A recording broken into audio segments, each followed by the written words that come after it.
ድግም የመጀመሪያ ነፍስን ይገላል፣ ገዳይ ነው። ድንገት ይገላል። በሰላም እያለሹ በሰላም እያለ ይገላል። በበሽታ ይመታሉ። አብዛኛ በከባድ በሽታ ድንገት የሚመቱ ሰዎች ድግምት ነው የሚሳፋባቸው።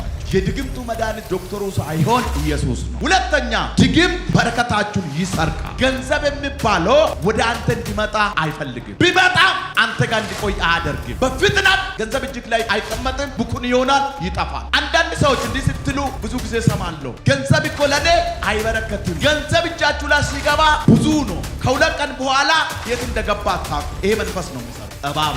ሶስተኛ ድግም በርን ይዘጋል። በኢኮኖሚ ነው የሚመጣው። በፍጹም የሥራ በር እንዲከፈት አይፈልግም። ትዳር በር እንዲከፈት አይፈልግም። መልካም የተባለ ሁሉ እንዲሆን አይፈልግም። እነዚህ ደጋሚዎች መጀመሪያ ነፍስ፣ ከዛ በበሽታ በኢኮኖሚ ነው የሚመጣው።